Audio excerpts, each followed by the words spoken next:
Okay, good morning everybody. I hope everyone's having a wonderful day. So just a couple quick things before we get started. Remember, assignment 3 on paper is due by the end of today, but keep in mind that the submission will remain open until 2 p.m. tomorrow. So you're welcome to submit up until that time without penalty. But remember, anytime after that 2 p.m., I'm not going to accept it after that point. So just be mindful of that. The other thing is that the exam is going to be on the 22nd. It starts at 9 a.m. Just be mindful of the fact that it's all being done remotely, so it's over your courses. It's a quiz item. The exam, as I mentioned last day, will be available. It'll open up to about 20 minutes before the scheduled time. You're welcome to start it early if you want. But I will be in my office hours Zoom room. I'm going to disable the waiting room feature on it so people can drop in and drop out. You can hang out in there the entire time if you'd like. But the thing is, if you have questions during the exam or need clarifications, just stop on by there. Just type your question in the chat and I can answer your question. Every problem, as mentioned in the document, with the exception of a couple, as I said last day, will have the option to attach files. I highly recommend you just type directly in the spaces provided your answers to make use of the best time you have. I normally don't design my exams to take the entirety of the time, but I do keep in mind that I can't really say that, oh yeah, you'll have extra time at the end. And remember, it is a self-contained exam. There's no things that you attach after the fact. I won't be looking for your scrap paper or anything after the fact. But yeah, take a look at the exam format document. It has all the details about this. Likewise, even including if you need to use the washroom, just obviously stop by my office hours Zoom room. Just let me know you have to go to the washroom. And then I can make a note when you left. And just let me know when you get back. I know, that's a big detail. But yeah, no, so also I've talked to the IT support. The exam support will be available during the exam. There will be a link on the course website for technical support. So if you're having issues with ProctorTrack or there's some technical issue you have, they'll be very happy to help you there. So we have direct support set up for us. You don't have to phone anybody. Okay, so with that being said, let's get into things today. So I want to wish you the best if I don't get a chance to tell you. I want to wish you the best on the exam. It's about evaluating your understanding. So I want to get to the last stuff we're going to talk about here today. And I want to return back to the 2-4 trees that we were talking about last day. So remember, a 2-4 tree is a multi-way search tree that satisfies the size property. That means that the nodes are either 2 nodes, 3 nodes, or 4 nodes, meaning the number of children is 2, 3, or 4, hence its name. Then we're also, it has this thing called the depth property. Remember, that means that all of the leaf nodes are on the same exact level. So we need to make sure these get maintained. Last time we seen how we do the insertion. So I put the pseudocode in the notes. If you want to take a look at that, it follows a similar process that we had with the AVL trees, except it doesn't maintain heights or anything like that. It's purely by construction. So for example, when we have an overflow that happens at a node, this will trigger potentially more overflows that might happen, where you might have to do more split operations. So we're going to see that this is going to be a similar theme for the removals. Again, you'll see that there's more examples in the notes for these. I'll show one example in class, but there'll be a couple others in the notes that you can take a look at. So let's talk about removals, okay? So it's going to be like before when we talked about a multi-way search tree. Do you remember that I told you that if my associated child is an internal node, I can immediately go down, get the successor, replace the data in the spot where it would have been for my deletion, and then I can delete the successor, right? I talked about that last time. And I said that this is a relatively easy way to do the removal, assuming that I knew which of my leaf nodes to get rid of, either a left one or the right one. Remember, we talked about this the other day. Does anybody remember this? Just give me 2 thumbs up if you remember this. Okay, great. So here's the cool part about the removals in a 2-4 tree. We can always assume that the associated child, when I do the removal, if I need to replace the successor, it'll always be at the bottom of the tree, just above the leaf nodes. It'll always be there, so you can always guarantee that when you do the removal, you can just get rid of the associated leaf node, which makes it easier to implement. So that's great. So so if ever we do removals, it's equivalent to me just saying we're always going to presume that the removal happens near the bottom of the tree.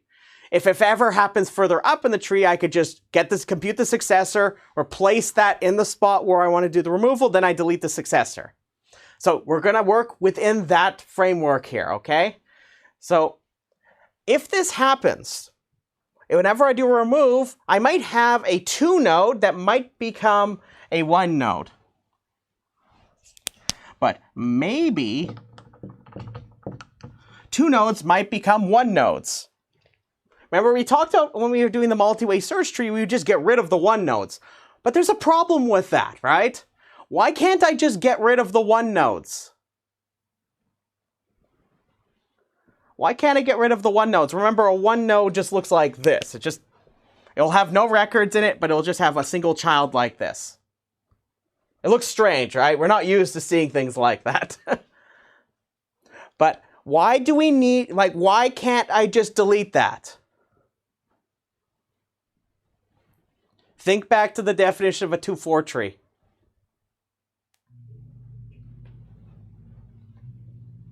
The depth property, yes, the depth property is violated if I do this. If I get rid of this and I replace what I have here with a leaf node, then one leaf node will be sitting on a different level than the other leaf nodes potentially, violating the depth property. So we cannot just get rid of the 1 nodes. Those starving nodes, we gotta help them, okay? We can't just simply just say, no food for you, no food for you. We can't do that, unfortunately. Actually, we want to help our 1 nodes, right? That's the point. Before we had our issue with the muffin tops, now we're going to help give our friend here something to share. So I like to view this like, say if you're like a parent and you have children, and you have children that have toys, and you want to share them amongst your children. Now, here's the thing. What happens if one of your children doesn't have a toy? Well, very often you'll say, okay, well, depending on how many toys your other child might have, you might tell them to share with you, right?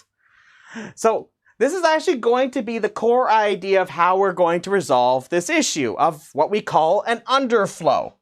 So if a node becomes a 1 node, we say it underflows. So what we do is we look at our adjacent siblings. So the one to our left or the one to our right of that given child. And we ask, is there anything I can share with this node to make it into a 2 node?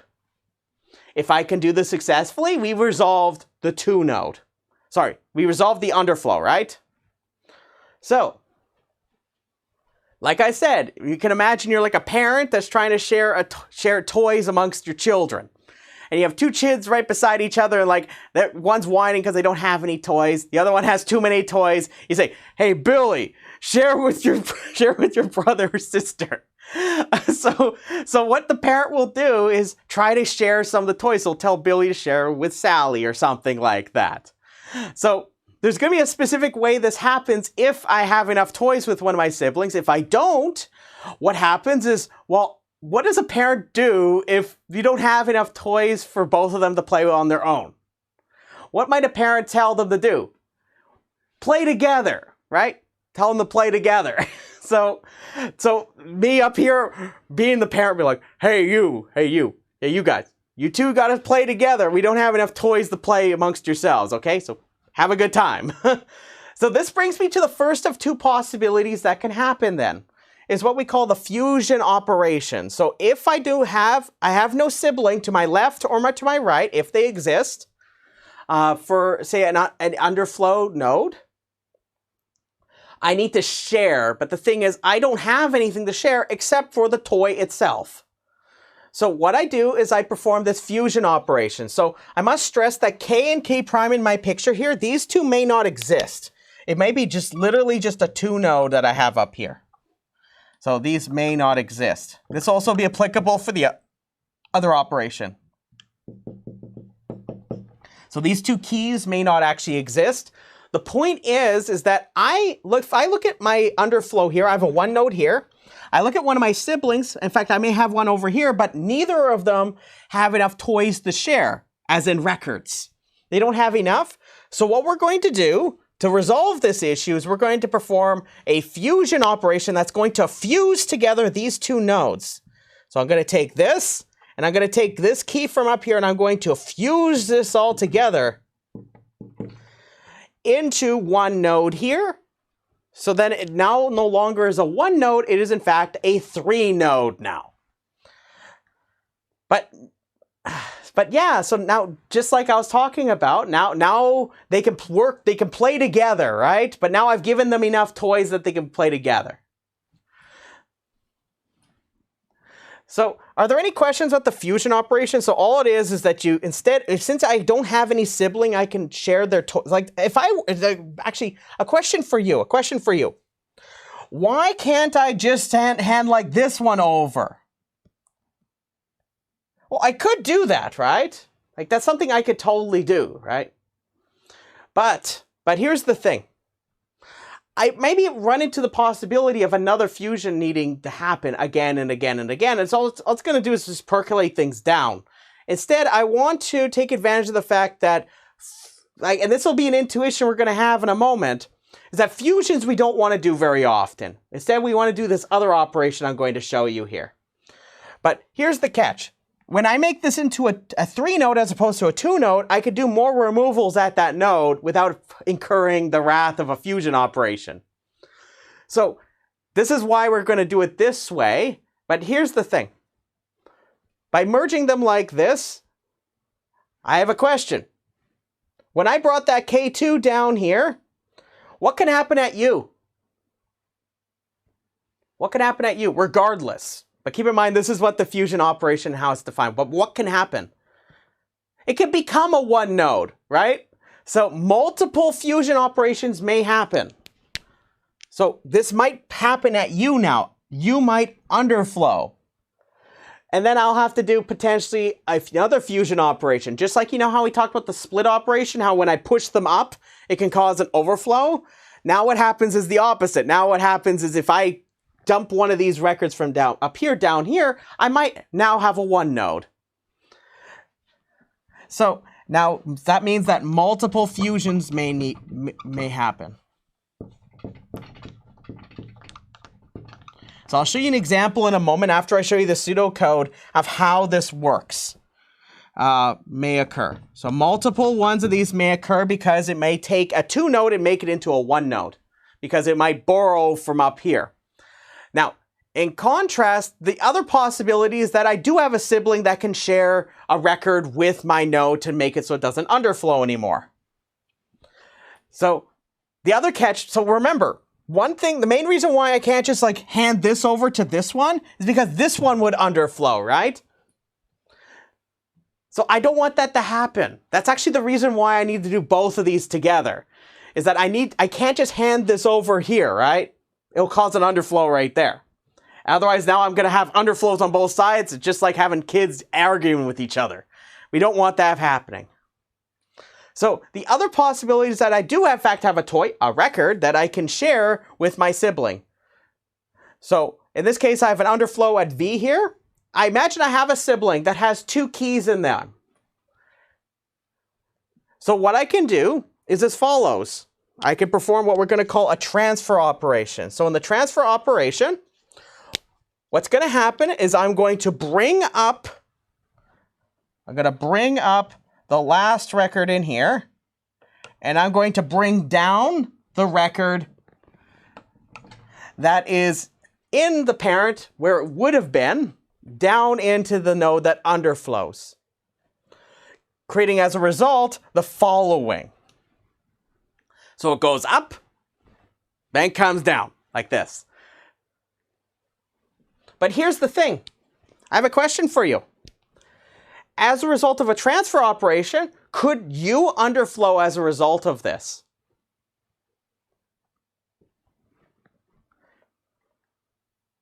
No, right? Notice that if I were to do this, notice that the number of records never went down up here, right? It's still the same number. So if you have a transfer operation that happens, it only occurs once. That will do enough to correct the process. So only one transfer operation happens.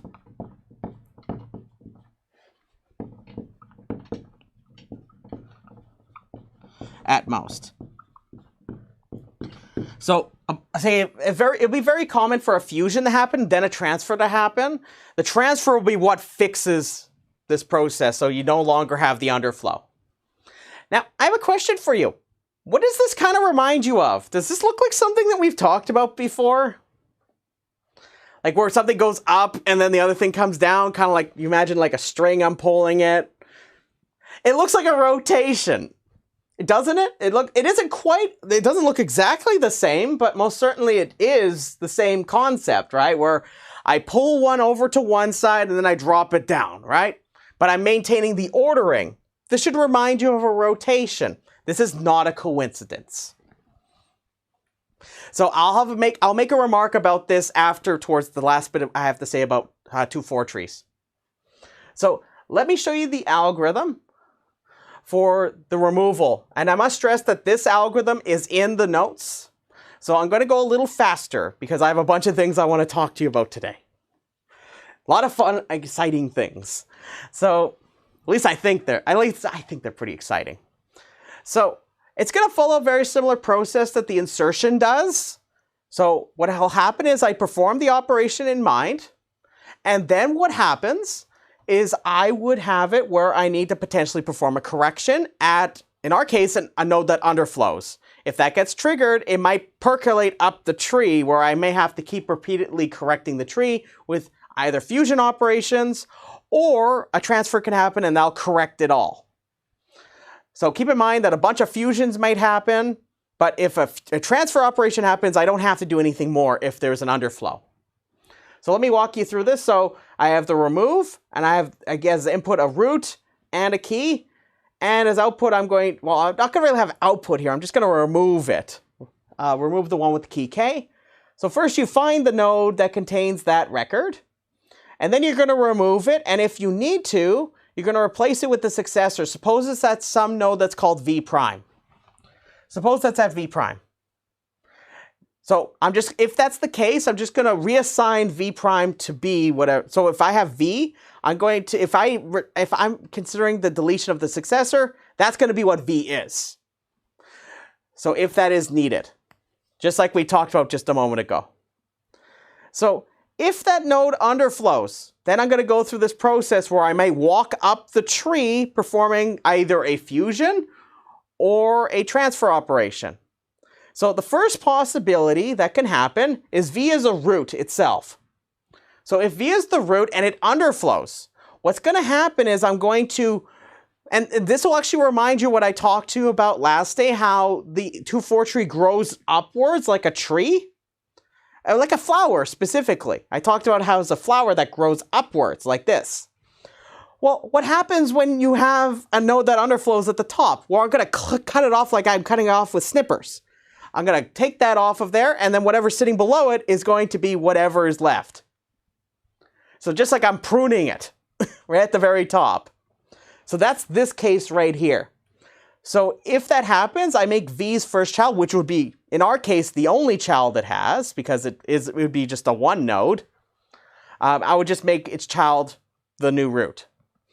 Otherwise, if it has a sibling with at least the ceiling of D over 2 keys. Now remember, in a 2-4 tree, D is 4. Now I've written it deliberately like this because this is actually going to be the same algorithm that our data structure I'm going to talk about in a moment also uses. And it has a variable D, so you pick D to be whatever you like. But the thing is, it doesn't have to be 4 in that data structure. You just put 4 in there and you notice it has at least 2 keys, right? And that's just like we talked about over there. So if that happens, you can do a transfer operation. That will correct the tree. So notice that once you do this, you don't have to do anything else anymore. The correction has happened. So now, whatever node you're at, it is no longer going to underflow and it will not percolate up the tree. However, if you do a fusion, so otherwise, if none of this happens, then you're going to have to do a fusion operation with those 3 nodes in mind in my pictures over here. And then you're going to walk up the tree to its parent and repeat this process until V is no longer in a position where it underflows. And that's the algorithm. Like, that's it. So are there any questions about the algorithm itself? So all I'm doing is, it's very much the same kind of process as we had before, except the difference now is I have to deal with a transfer operation or a fusion operation. So if we're okay with this, let me quickly analyze this. I'm going to analyze this one as opposed to just the insertion. I must stress that the insertion, based on the algorithm we seen last time, well, I think it was a couple lectures ago, we seen the insertion, we can still do that, and if we fix d to be a constant, to be big O of h, which of course, in this case, as we established last time, is big O of log n. Then this whole process where you walk up the tree, well, each one of those split operations can be done in constant time. It's just pointer adjustments and readjustments of data. Actually, sorry, it's not big O of 1, it's actually big O of d for doing adjustments like that, but it's still a constant, right? Because d is a constant in this case. So to do those adjustments appropriately in the nodes, so for inserting, or potentially moving and adjusting them. But I walk up the tree's height is logarithmic, right? So it doesn't make any difference. It's like our AVL trees, when we had that down process, then we have the up process. So same thing's gonna happen here too. So watch this, So let's talk about this. So the first thing, I'm going to identify some key things that we had from the other day. So first, finding the node. To find the node, remember we said that this takes big O of h log d, right? So this right here takes big O of h log d. Removing it, remember we talked about removals, we could do this in d plus h log d. So d plus h log d time big O of that. So then we have to deal with the while loop. So inside this while loop, I may have to perform transfer operation or fusion operation. As I just discussed a moment ago, I may have to move around some data around in these nodes, but there's a constant number of nodes involved, right? So the time complexity of doing any one of these three things will take something no more than big O of d operations. Some constant, at least for us. Then, notice if I walk up the tree, what would it be if I try to walk up the tree, right? It's a logarithmic height, but remember, it's the height, right? So if I go up here, so notice that if I take this together, it's the height times d. So all of this together is big O of hd. I know, high def, right? So I have h log d, I have d plus h log d, and then I have hd. Which one of these is the culprit here when we try to figure out the big O here? Which one is the one that dominates over all of them? It's HD, exactly. So the worst case time complexity is governed by big O of HD, but here's the thing. We know that H is big O of log n, right? And we know d is equal to 4. So that means that we have log n times some constant times 4, right? So that means that the worst case time complexity is big O of log n, right? Isn't that nice? So now we have logarithmic times for insertions, removals, searching, and all of the things we talked about with the multi-way search tree, since the height is in fact logarithmic for things like computing the smallest, they're all logarithmic. That's wonderful, right? So I thought we would do one example of doing the removal so that you get a flavor for how these two operations would play out. So let's do that, okay, everybody? So just remember, when you think about the fusion and the transfer, you look at your siblings, is there anything they can share with me that would not cause them to underflow? If they can, then we're okay. But remember, I have to have at least 2 keys in that node to perform the transfer. Or as we're going to see later, when I start generalizing this structure, it's going to be at least the ceiling of d over 2, or about half.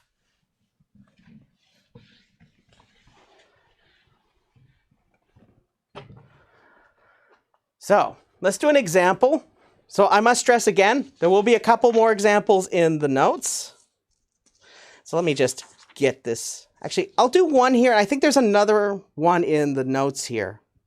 So let's actually do the following. So I'm going to start off with a tree that's similar to the one it's kind of like the one I gave you the other day, sort of.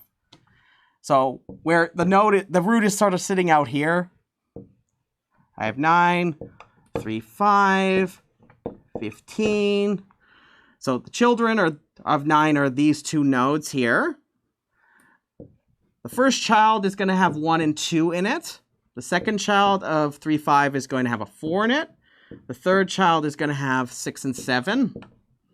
The first child of 15. I was about to say 15. This is 15, just to be very clear. That's 15. I'm going to have 10. And then I'm going to have 16 and 17 in this node right here. Then I'm going to have leaf nodes just everywhere else.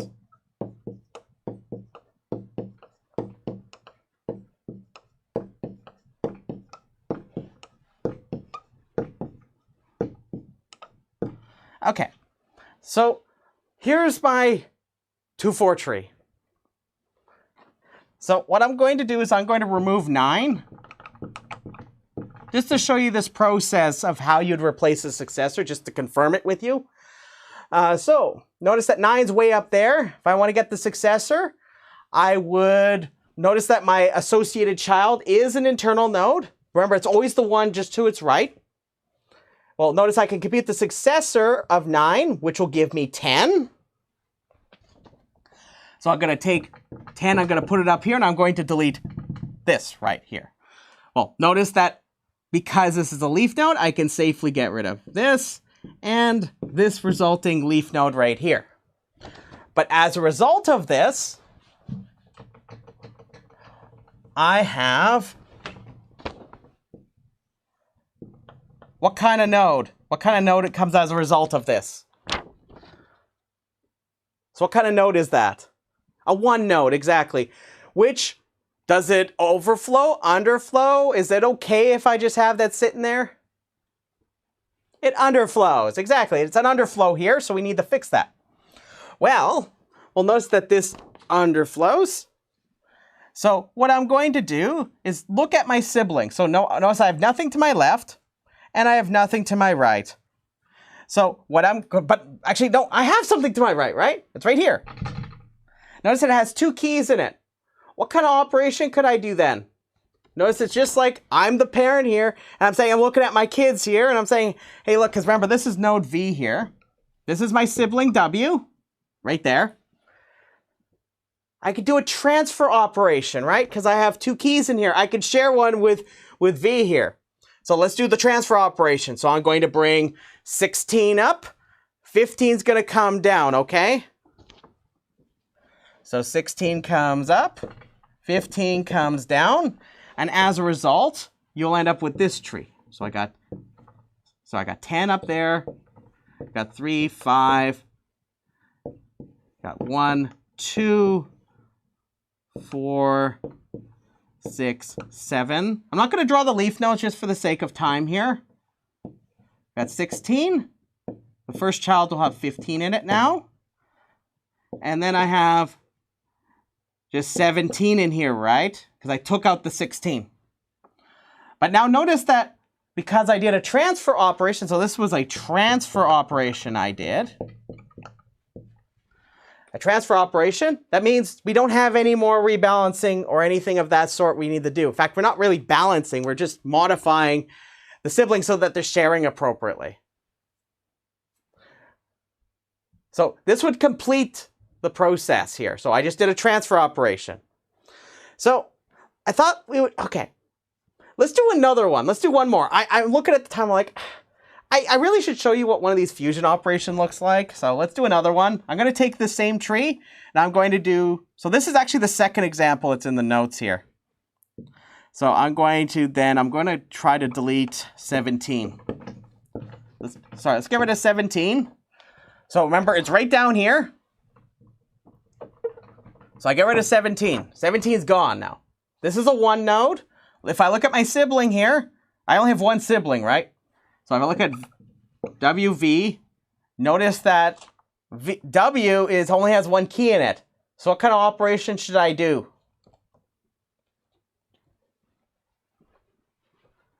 Do I do a transfer operation or a fusion operation? Am I going to need to fuse some nodes together? Fusion then, right? So notice that I'm going to have to take all of this together. I'm going to take this, put it in here. I'm going to take this, put it there, but I'm going to fuse W and V together. And as a result, I'm going to get this. So I'm going to have 10, and I'll have 3 and 5 over here. I'll have 1 and 2, then 4, then 6 and 7. And on the right, I'm just going to have, as a result of the fusion operation, I'm going to have 15 and 16 sitting out over in here. But look at this. Now, after I do the fusion operation, I set V to be the parent. Does V at the moment, does this underflow? Does it overflow? What does it do? What is that? It looks like that V really needs some help, right? We're going to help V out here. So what kind of operation can I do here? So which of the two operations should I perform? So notice here that I look at my siblings. Notice that I'll have one other sibling. So this is V, this would be W right here. Notice that my sibling has 2 keys in it, 2 records. So that means that I can actually share one of those keys with the one node, right? So I could do the transfer operation. So let's do the transfer operation. So this was doing the fusion operation. Now we're going to do the transfer operation for our last one right here. So transfer operation. So I'm going to, remember, what we're going to do is we're going to bring up the 5. We're going to bring down the 10. And as a result, we're going to get as follows. 5, 3 as the first child, 10 is going to be on the right, and then I have all of the other nodes we had presently. One thing you have to watch out for when you're doing the transfer operation is just remember that when you do this, you're actually also handing off, just like we had in our rotation, we're also handing off the child that is anchored or associated with that record. So you'll notice that right here. So let's take a look at that. So let's see. I've got 3. So I have 1 and 2. To the right of 3 was a 4. But notice that when I brought up 5, notice that I bring down 10, but notice that there's still this one right here. This should remind you of the rotation operation where we have to hand off one of the subtrees over to the other side, right? It's the exact same idea. This is why I'm telling you it's like, we're looking at a rotation, at least the same idea. So that means that 6 and 7 is over here now. And then I have 15 and 16. So we did a transfer operation. Then it would tell me, but since I did a transfer operation, we fixed the underflow. I must stress that if it were the case that, say, like I said in that first case, if the root becomes if it underflows, automatically it's at one child will become the root in a 2-4 tree. Like I said, it'll be like you're snipping off that one node. Are there any questions about this process that we went through here? Any questions at all? So make sure you're aware of the 3 operations we had with the 2-4 trees. The split operation when we did that in insertions. Then we have possibility of a fusion operation or a transfer operation. These can happen on removals. And just remember, if a transfer happens, you don't have to do any more. Isn't that cool? So now, this brings me to a couple quick things before we get to our next thing I wanted to talk to you about. Remember, we've summarized that all of our main operations for our ordered dictionary can be done in big O of log n here. But one thing I also wanted to point out to you, and I told you that this whole business where it looks like a rotation is not a coincidence. You know how I mentioned that there's this thing called the red-black tree, right? I told you that there's a thing called a red-black tree. So it's another self-balancing tree. So there's this thing called the red-black tree. It's like, if you're talking about self-balancing trees, very often people will talk about the AVL tree and the red-black tree. These are the 2 most common ones you'll run into. We've seen the AVL tree. The AVL tree uses rotate operations, right? It has single rotations, double rotations. The red-black tree also uses similar ideas, but what it does is it classifies nodes into what we call red nodes and black nodes. And the thing is, in certain circumstances, you perform rotations. Now, you might ask, Dan, why are you showing us this 2-4 tree? Like what? Like, sure, it's fascinating, like to learn about, oh yeah, we can have these multi-way search trees that have all these nice operations and time complexities like we had. But what does it mean for me if I just want a binary search tree or something like that? Because this looks really tedious to implement, which some people might say that. Well, it's less complicated cousin is the red-black tree. Believe it or not, I've actually been slowly teaching you about red-black trees. So if you find yourself curious about the red-black tree is actually an optimization of the 2-4 tree with some very specific parameters to it. So it's not quite a perfect one-to-one, but what happens is the nodes that you would have in a red-black tree actually have correspondence or a relationship. So you know how we have like 2 nodes, 3 nodes, and 4 nodes, right? Those are the only kinds of nodes we have. And whenever we have a node where one of its children is a leaf node, every single one of them is, right? Now, each of these types, what we call red and black, all of these have different correspondences to the kinds of configurations these 2 nodes, 3 nodes, and 4 nodes actually can have. And there's very few of them they can have. So what happens is you can actually encode these possibilities in terms of color coding and whether you're left or right child in the binary search tree that you create. They will form different states that are corresponding to the ones we had for our 2-4 tree. Or at least they'll be closely related. I'm not saying that there is a one-to-one correspondence. There is actually a very setup for certain configurations that only can happen. And if you can translate these to what we call red-black trees, different colorings and configurations for their children. And things like the transfer operation, their counterpart is a rotation. In fact, all these things we talked about here have their own variants as the red-black trees operation. So transfer is like a rotation. There's another operation where you perform what we call a flip, where it changes a state from a red to a black, or a black to a red. And it has the same time complexities as the 2-4 tree. The thing is, if you're wondering about, you know how I talked about there's this idea that the red-black tree is not as rigid as the AVL tree? It's actually because if you actually were to try to prove the height of the red-black tree, you actually could start off with something like a 2-4 tree. And when you put all these rules in place, what happens is it actually creates these, it causes the 2-4 tree to become about twice as high. And this actually will be what you expect when you try to actually prove the height of the red-black tree. It's something roughly about 2 times a logarithm. Something comparable to the thing I proved to you in class, but the AVL tree actually has a much tighter bound. So this is actually why I said this earlier on. So just revealing all my cards here. So if you're curious about the red-black tree, I've actually given you all the machinery if you find yourself curious about exploring it, whether it be the rotations and some of the underlying theory that's related to it. It's all actually here. So I just wanted to make that remark for you. So if you're curious about that topic, I've actually given you a lot of the bits and pieces to learn it yourself, which is really exciting. So are there any questions about 2-4 trees before we move on to our final data structure in this course? And you might say, Dan, I'm looking at the time here. How are you going to do that? Here's the cool part is I've told you most of everything already.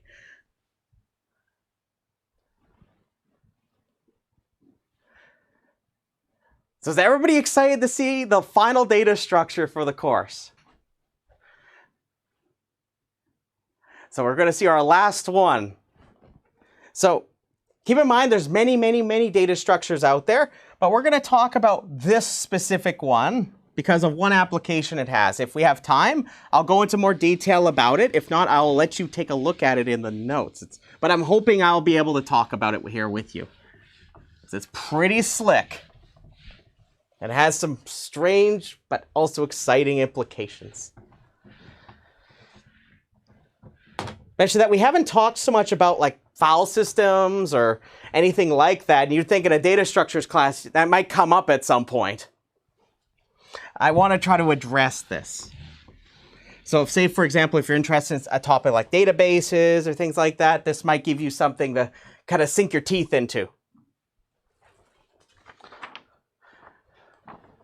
So the final data structure is going to be B tree. So it's going to be the B tree. So just to give you some background, this was introduced by Bayer McCreight at Boeing, so the company Boeing, in the 1970s.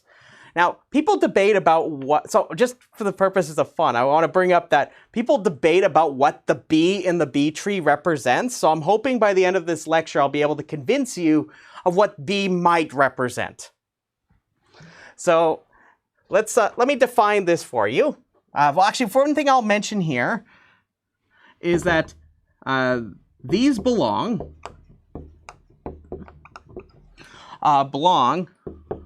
to the best known. So it belongs to them. I'm not claiming it's the best one here. I'm just saying it belongs to the best known data structures for maintaining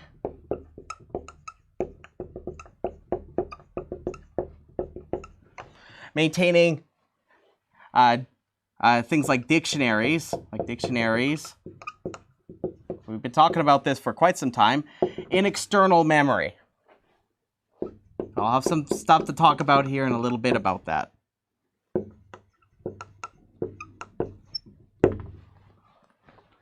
So we haven't talked so much about that. We always just sort of presume that we can access the data very quickly, right? Like the data is just active. It's in active memory usually when we talk about this stuff. I haven't really talked about, well, okay, well, what if you have to fetch the data for the data structure from external memory? Like, so whether it be a hard drive, hard disk, somewhere else, some part of persistent memory, somewhere out there, which tends to be a little bit more expensive to do. Actually, its magnitude's slower than active memory. So here's the definition of a B tree. So I'll write out the definition. I'll give you an example, and I'll show you what makes it different from the 2-4 tree. So this is a multi-way search tree.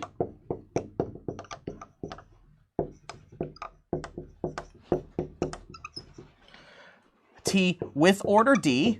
So it has an order that you're allowed to define yourself. So that's a feature it has. Such that 1, the root of T has at least 2 children and at most D children.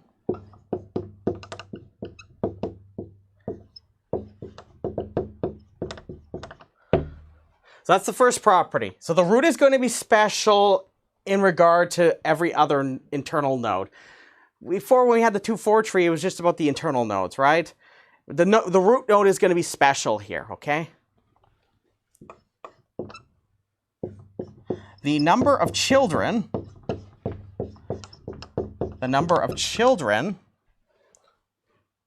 every internal node has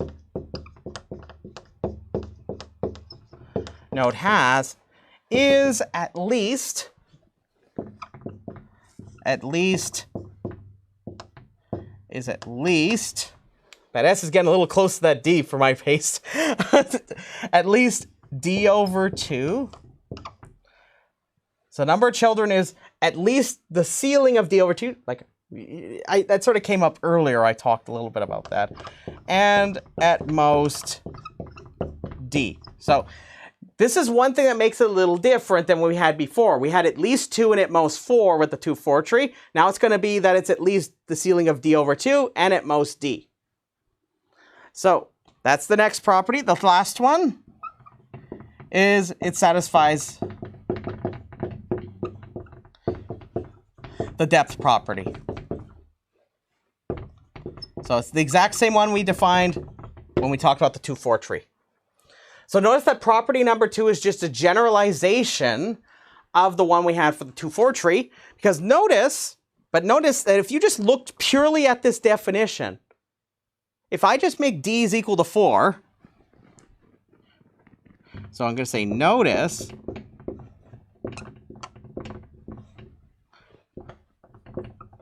when D is equal to 4, this is a 2-4 tree, right? So Does everybody see that? So if I make D, say make D4, notice at least 2 and at most D children for the root. That's true for the size property, right? The number of children for every internal node has at least D over 2, but D is 4, so this is at least 2 and at most 4. And it satisfies the depth property. That's exactly a 2-4 tree, right? So it means that everything I've told you about 2-4 trees, when it comes to the algorithms we've talked about, all of them just need to easily just be tweaked with what we defined when we talked about things like underflow, overflow. All we have to do is redefine those, and then everything we talked about will apply, which sounds kind of crazy, right? So I thought I would draw you a picture of a B tree, just so you get a flavor for what this would look like. I'm only going to draw one of them, okay? Just save me some sanity. I have a lot more pictures of B trees in the notes if you're curious about this. Then I want to get to our application for the B tree. So I'm going to show you a picture of what one of these would look like.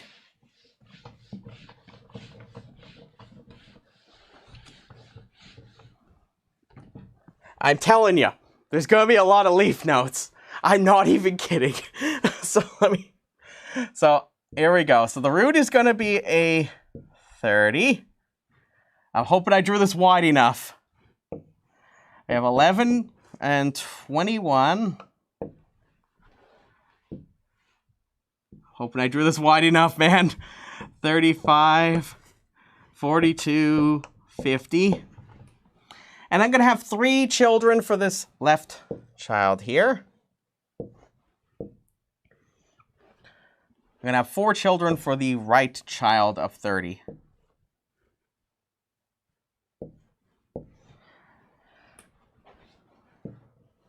So I have 5, 7, 13, 16, 22, 24, 26, and 29. We have 32, 34. We have 36, 37, 39. We got 44 and 49. And then we have 55 and 56. And all of these have leaf nodes. Just for dramatic purposes, I'm going to draw them all in.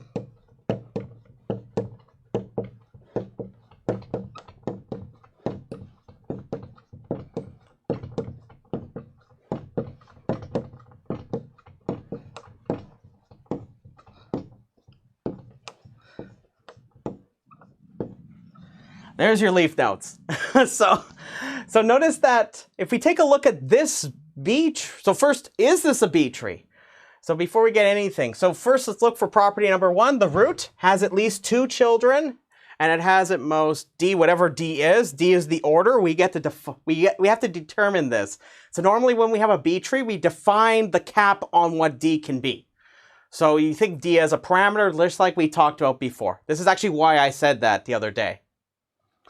So now notice that if I look at this, okay, this has 3 children. That has 4 children. This has 3. That's 3. This one's 5. 3, 4, 3, 3. What's the order of this multi-way search tree? It's 5, right? So notice that this is a B tree of order 5, right?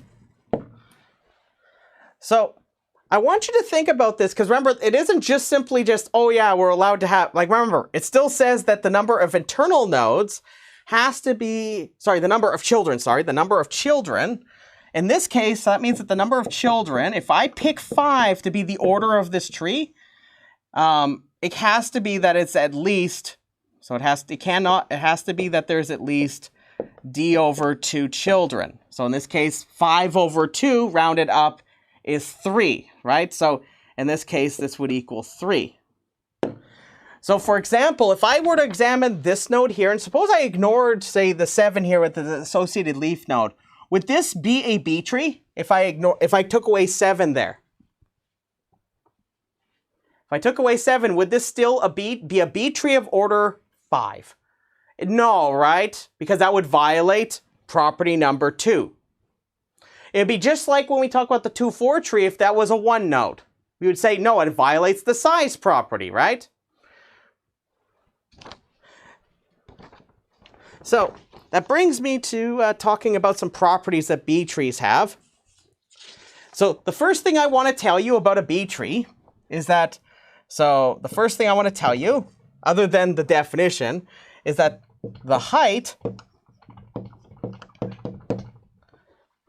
of a B tree, and you can use a similar argument to the one I actually gave you last day. It's not the same proof, but it's a similar kind of argument.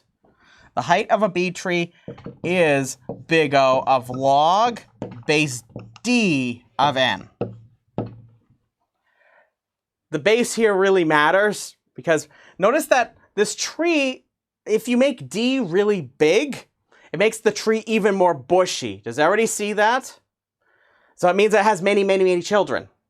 So if I have many records, what that means is if I have many children, that means I can store more records in the nodes. So if I make D rather big, that means there's going to be a lot of records in a node. And that also means that the tree might be more shallow as a result of this. So that's what we call a bushy tree.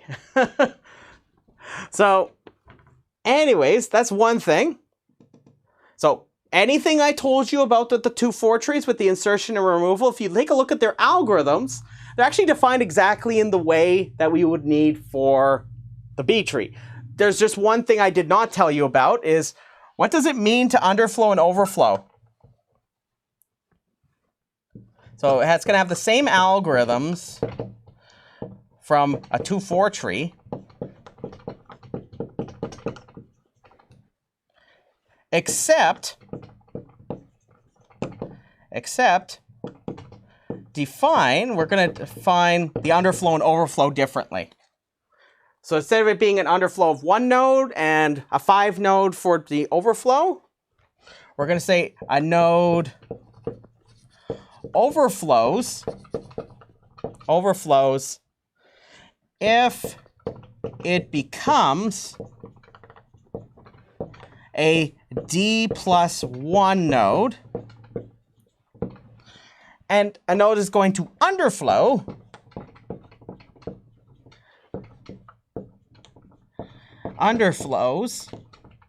if it becomes the ceiling of D over 2 minus 1 node. So the ceiling is on the D over 2. I just subtract 1 from that. Now, if you take a look at what I just defined here, when you make D is equal to 4, it's exactly the same definition you had from the 2-4 tree, right? When D is 4, then this is 5, right? And remember, D is 4 in a 2-4 tree. Okay, that's 2. This result of 4 over 2 is just 2. Subtract 1, that's 1, right? So notice that this is just a generalization of what we had for overflow and underflow.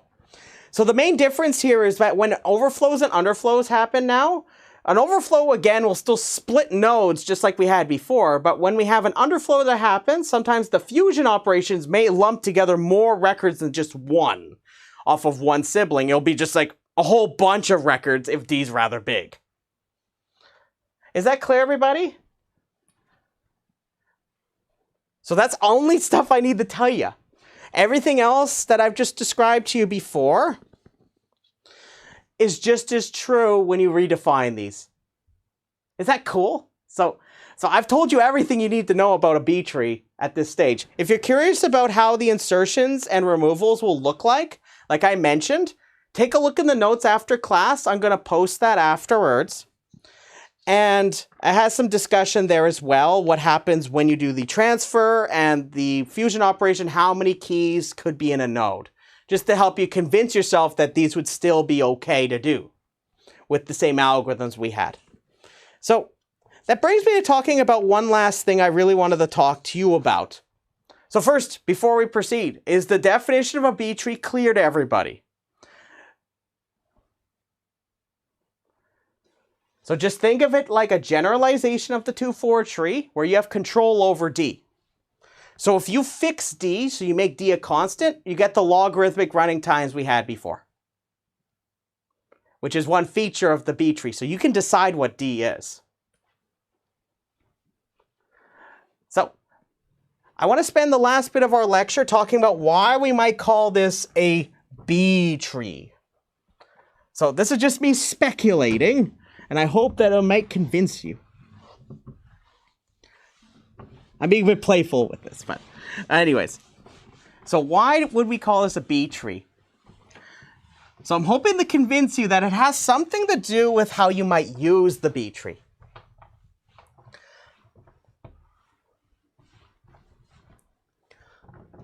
And that brings me to kind of like the killer application of the B tree and why it might pop up in things when we start talking about external memory. So why B trees? So why might we consider B trees?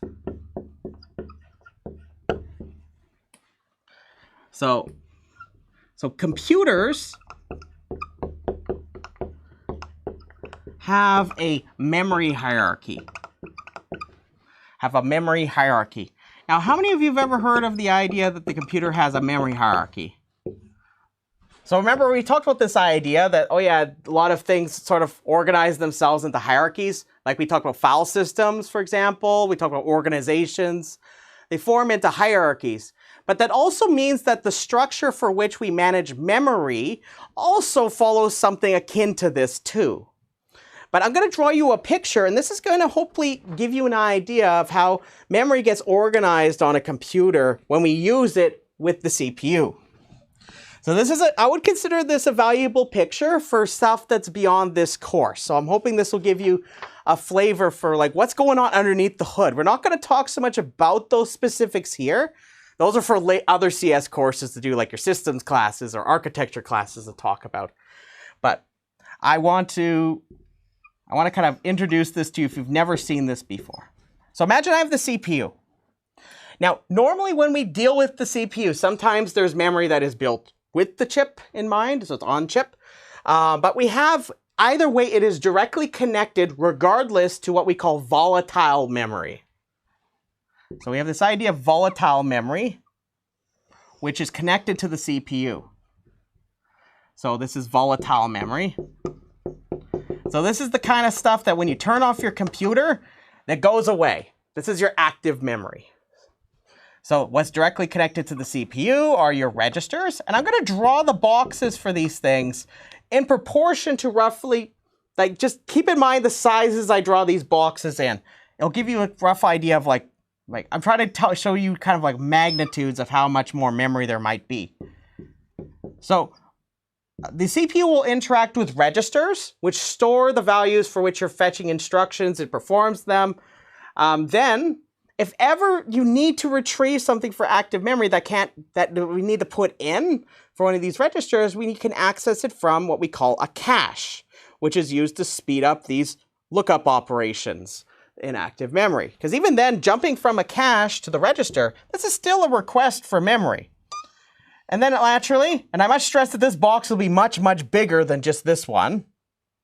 This is your main memory. So you're talking about so when you load up your computer program, the current stuff that has been loaded in is loaded into main memory. And whenever you fetch commands or instructions, they're passed through this process of going through the cache. We load it in if we need it. Otherwise, we could go access main memory to get it. Then there's this other animal that's outside of the volatile memory. This should be drawn as like a giant, like if you had a piece of paper, like this should take up half the piece of paper, and all of this should be like, and like up here will be like the very top margin of the piece of paper. If you did this to scale, probably. It might be even worse than that. Actually, it probably is. This is what we call persistent memory. So this is your external memory. So this is the stuff that's sitting on your hard drive. So something such as a hard disk, for example, or say a solid state drive. So it's out here, persistent memory. The point is that these are all interconnected like this, and this is the memory hierarchy. So here's the point. The further you go down here, so there might be some memory associated with the CPU, but as you go down, this gets bigger.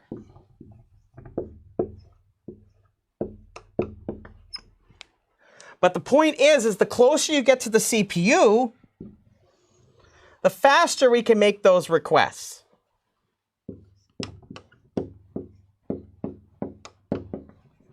So naturally, things that are stored in registers that are closer up here are going to be faster to access for processing instructions, or say retrieving or evaluating or just doing general computations than way down here. In fact, the magnitudes between jumping from here to here are like a full least 1 magnitude slower to request from out here.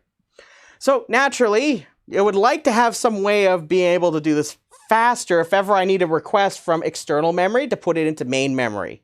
Or say you can even apply this principle to other parts of the memory hierarchy. So I'm hoping you found this kind of as a nice little gist for this. I want to introduce you to an interesting problem though. Like I said, most of the data structures discussion we've had have all been sort of sitting over here, right? Or perhaps we read a file from over here, then we put it in here, and then we run it, right?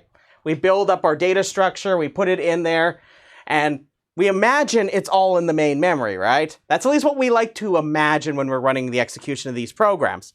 But the reality is that what if I have a data structure that's so big that I can't fit it in here? And that means I'm going to have to make requests from external or persistent memory. So this brings me to the question at hand.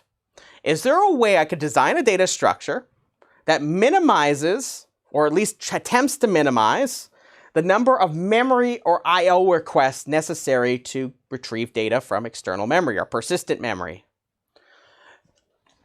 And that's really what we're going to talk about here. So for those that are interested in kind of like databases and stuff, you might find some bit of this discussion rather interesting, but hopefully either way, the knowledge of knowing about this is something that you'll find very useful in your computer science studies. So whether it be beyond this in a systems class, or perhaps you're just curious about, okay, so like how expensive can it be to jump from something on my hard drive versus something that's sitting in RAM? These are things that I want you just to be aware of. I'm not going to talk about the specifics here because I could easily go on for hours upon hours, and I don't think I'm the right person to be doing that conversation with you. So what we're going to look at is we're going to try to reduce the disk transfers or I/O transfers. So we would like to, so our goal here is I would like to, because remember, the whole idea here is if ever I make a memory request, I'm actually going to request, so every time I make a request, so whenever we make an I/O request,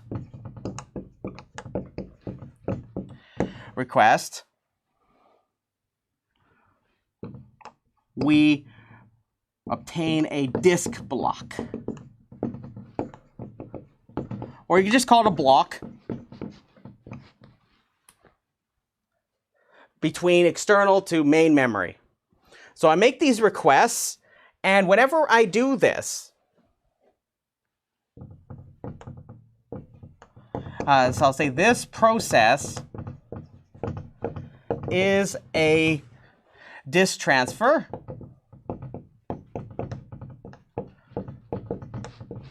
Or you might know it as literally just an I/O transfer. So we want to minimize the number of disk transfers, or at least we would like to make it as much fewer. So we would like to reduce these disk transfers. So the goal is to minimize this, because doing these transfers is expensive from a magnitude standpoint. Sure, we get faster computers, sure, we get better memory that might be able to be accessible quicker, but it is still a physical connection between these things, right? And regardless, we're further away from the CPU. So whenever we need to make a request and we want to fetch for some instruction or process some data, we're going to need to get it over there somehow, right? So does everybody understand the setup? So whenever I request some data from down over here in the hierarchy, I'm going to request some data. It's going to come in as a disk block, And each time I will keep receiving these until I've received the data I've requested. So whether it be like a file, I will receive blocks of these, and these get transferred over things such as you may or may not know about, like for example, like your bus, for example, on a computer. But I won't focus so much on those details here. I just want you to know that when we go between these, you still have to make the request. It gets transferred over, and it may come in blocks like this. So we would like to minimize this. So I want to minimize this. So let's talk about this now. Suppose that I gave you, suppose we have a collection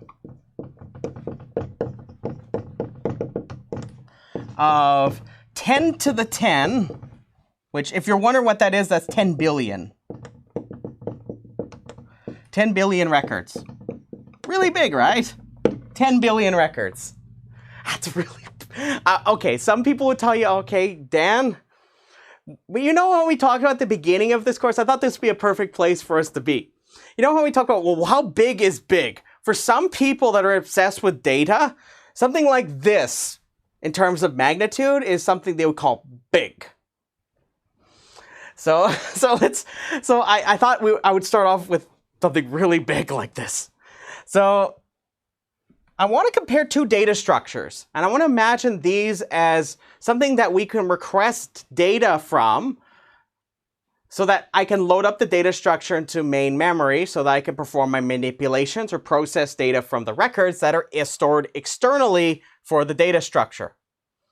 So I would make requests to retrieve the data of a node, and I'm going to typically presume that the data in that node could fit in a disk block. So when I make the request, I request this block in this way. So I want to make two comparisons for you. So assume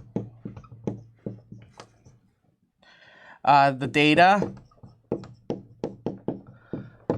stored in each node is in external memory. External memory. And I'm going to assume the data fits in a block.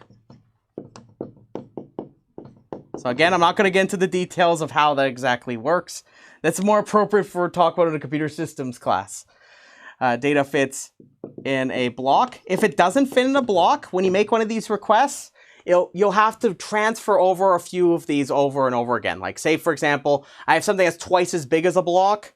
Then what would happen is I'll get one block, then I would get the second block, and then I could put it together because it's all loaded in. Is that clear? So I'm just going to assume it fits. If, just to be generous, it might fit more in there too. So keep that in mind. If not, if it doesn't fit, multiple requests will be needed. So I want to compare two data structures here for you. So suppose I gave you an AVL tree. So you know an AVL tree, right? We got our AVL tree here. Each one stores one record in there, and there might be more down here, right? There might be more parts of this tree.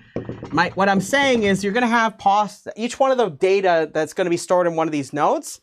Each one of them is going to be somewhere in external memory if I want to retrieve it. So if I want to explore, for example, this tree, I would have to fetch each one of the data from each one of the nodes to do this. So suppose that you have this. Well, suppose I have, say I can load in parts of the tree, say like this. I'm not getting into the specifics of how this is done, other than it's just some request that's made and they're loaded into a block and it's loaded into main memory, and then we can process it. So I have this. So I can take these, I can fetch like this node. If I need this one, perhaps I could have loaded it at the same time after I've known what this is.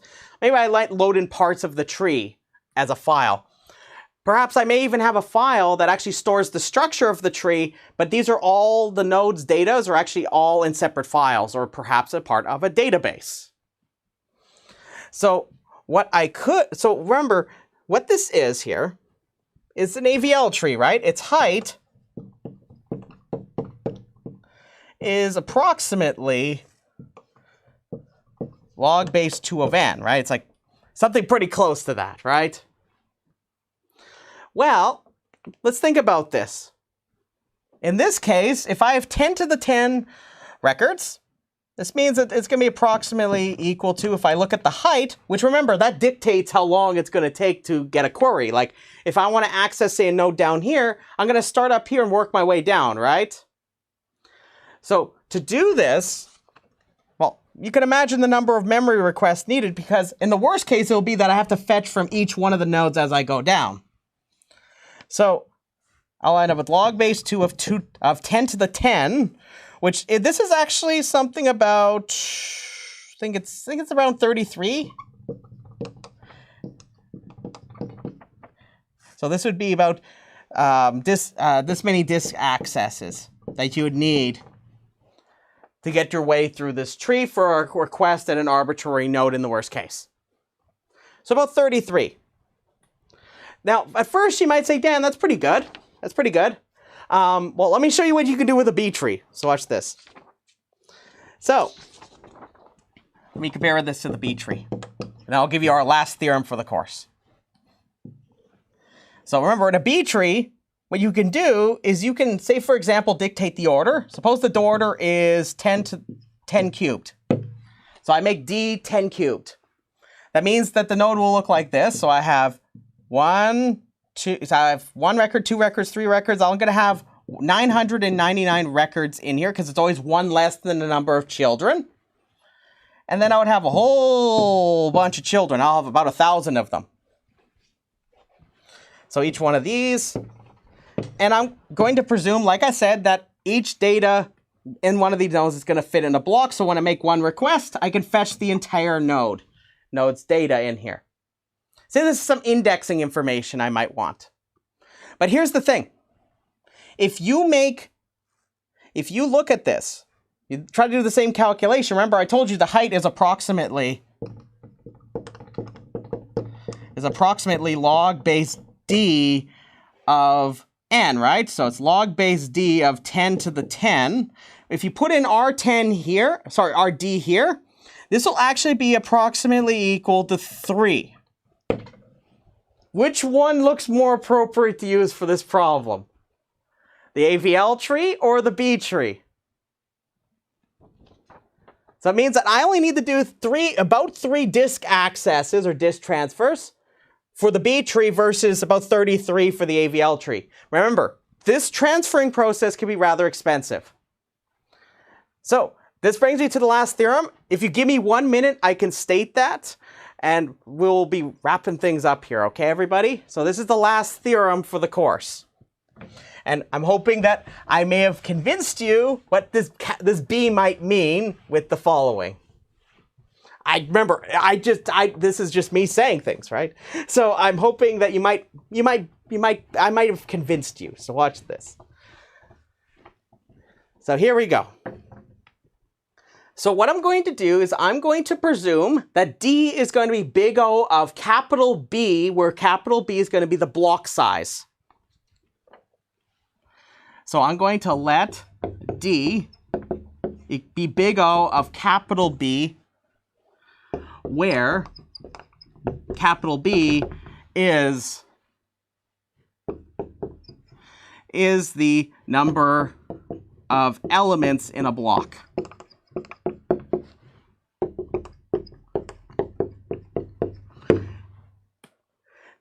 So what might you think the capital B what might it mean? Any ideas? What might the capital B stand for? At least what makes intuitive sense here? Starts with a B. So here's the theorem. Here's the theorem. A B tree with n records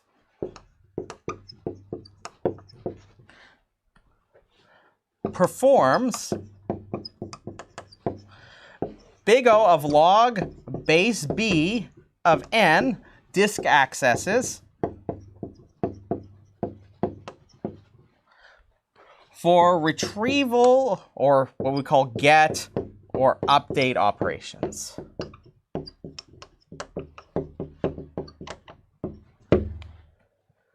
So you might think that the B might stand for block. That's at least my suspicion. But I don't know. They never really quite say. So that being said, I want to make we're out of time. I was going to make a couple quick remarks. I'm going to include them in the notes here. But a couple things I wanted to mention for you is that you can specialize the B tree into a couple of different forms. So for example, there exists something called the B plus tree. So the B plus tree, for example, this commonly appears